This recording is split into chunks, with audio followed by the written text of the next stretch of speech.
मुंबई महानगरपालिका निवडणुकीमध्ये विकास कामांवरून आता शिवसेना आणि ठाकरेंच्या सेनेमध्ये श्रेयवादाची लढाई पाहायला मिळते आहे। शिवसेना आणि ठाकरे पक्षाच्या वतीने आता बॅनरबाजी करण्यात आलेली आहे। तर याचा आढावा घेतलाय लोकशाही मराठीचे प्रतिनिधी स्वप्नील जाधव यांनी। आपण पाहूयात।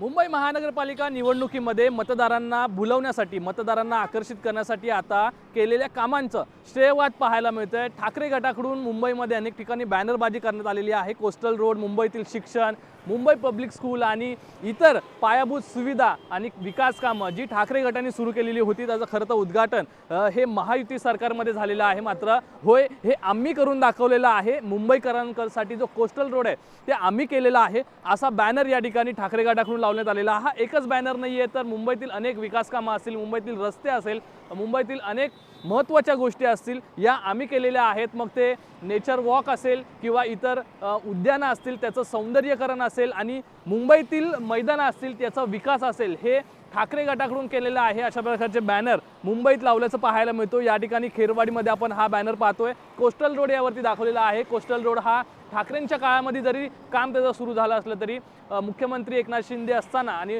आत्ताचे मुख्यमंत्री देवेंद्र फडणवीस यांच्या दोघांच्या काळामध्ये 2 टप्प्यात त्याचं उद्घाटन झालेलं आहे। परत मुंबई पब्लिक स्कूलची जी व्याख्या होती, खरं तर मुंबई पब्लिक स्कूलचं नाव बदलण्यात आलं आणि यानंतर अनेक कोर्सेस त्यामध्ये आणण्यात आलेले आहेत। मात्र एकीकडे शिंदे गटाकडूनही बॅनरबाजी करण्यात आलेली आहे। त्यावरती मेट्रो दाखवण्यात आलेली आहे, त्यावरती कोस्टल रोड दाखवण्यात आलेला आहे। त्यामुळे कुठेतरी मुंबई महानगरपालिकेच्या निवडणुकीमध्ये श्रेयवाद रंगल्याचं पाहायला मिळतंय। कॅमेरा पर्सन विरोध नाईकसह स्वप्नील जाधव, लोकशाही मराठी, मुंबई।